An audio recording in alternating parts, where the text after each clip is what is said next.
Assalamualaikum warahmatullahi wabarakatuh. Pada pertemuan kali ini kita akan membahas tentang Trade in Information Technology and US Economic Growth. Kami beranggotakan Hansel Timothy, Isabella Putri, Keke Anggita, Mareta Syahrani, Rio Stephen, dan juga Widya Disti Tiara.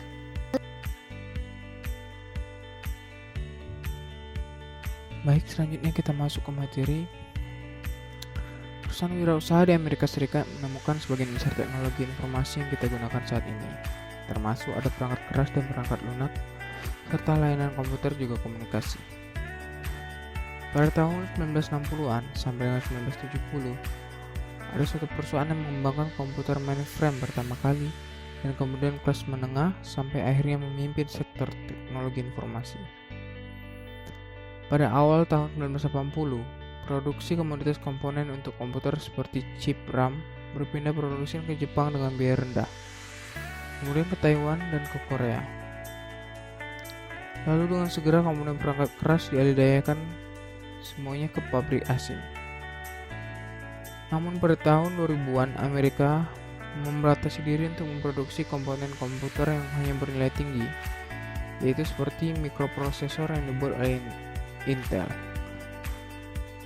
Tren ini menuai perdebatan bagi banyak politisi dan jurnalis mengenai kemungkinan implikasi negatif bagi ekonomi Amerika Serikat sendiri. Menurut kritikus, pekerjaan manufaktur gaji tinggi di sektor teknologi informasi akan diekspor ke produsen asing. Menurut penelitian, globalisasi produksi perangkat keras pada teknologi informasi dapat lebih terjangkau 20% daripada yang seharusnya. Penurunan harga ini dapat mendukung investasi tambahan dalam teknologi informasi oleh bisnis dan rumah tangga. Karena semakin murah harganya, komputer dan perangkatnya dapat lebih mudah menyebar ke seluruh AS.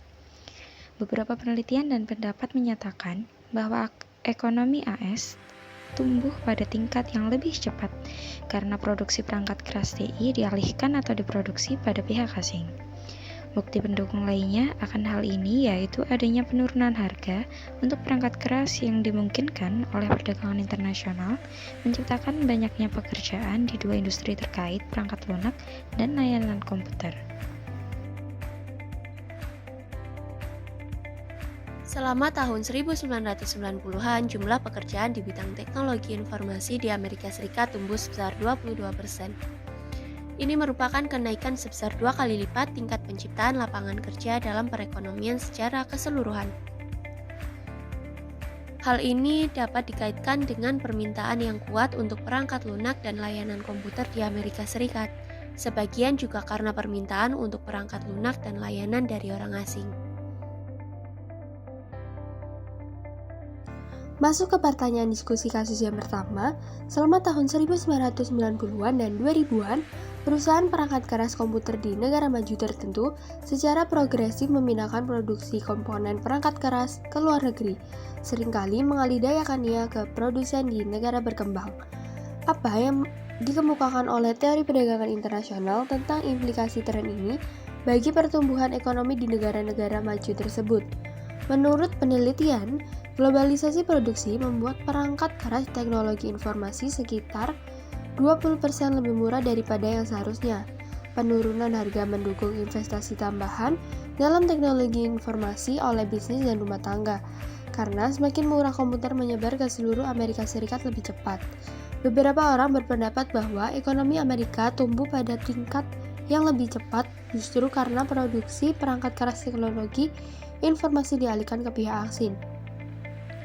Ada juga bukti bahwa penurunan harga perangkat keras yang dimungkinkan oleh perdagangan internasional menciptakan ledakan pekerjaan di dua industri terkait perangkat lunak dan layanan komputer.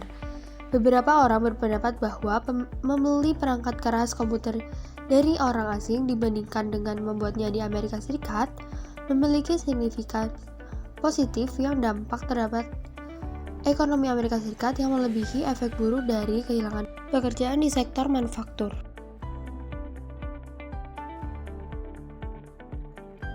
Pertanyaan selanjutnya yaitu apakah pengalaman Amerika Serikat seperti yang dijelaskan dalam kasus ini, konsisten dengan prediksi teori perdagangan internasional berdasarkan pengalaman Amerika Serikat, yang mana pada saat memproduksi seluruh bahan baku di Amerika, maka harga komputer relatif lebih mahal, namun persebaran komputer lebih lambat dari data yang ada, sehingga pada contoh kasus tersebut sudah konsisten dengan teori perdagangan internasional.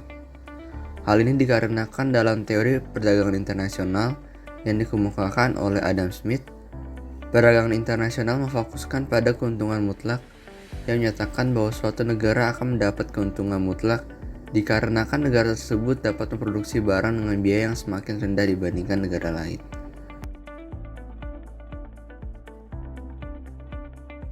Baiklah, untuk slide terakhir akan saya jelaskan.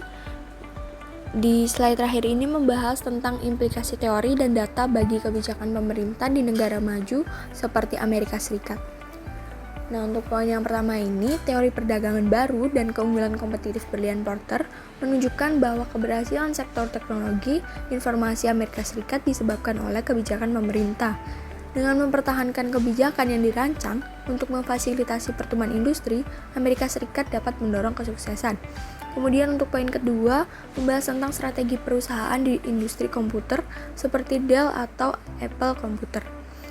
Nah, di sini bagi perusahaan, data dan teori ini tuh dapat menjadi alat untuk menentukan langkah apa yang akan diambil ke depannya. Misalnya ketika terjadi pemindahan pabrik produksi perangkat keras ke luar negeri. Nah, produksi berbiaya rendah ini tuh menyebabkan pabrik-pabrik asal Amerika memutuskan untuk mengambil langkah untuk mengkhususkan diri, membuat komponen menjadi bernilai tinggi. Dan diharapkan ini, perusahaan seperti Dell dan Apple Computer itu berdifusi teknologi yang cepat, sehingga terjadi peningkatan permintaan untuk menciptakan inovasi. Sekian dari kelompok kami, apabila ada salah kata mohon dimaafkan. Wassalamualaikum warahmatullahi wabarakatuh.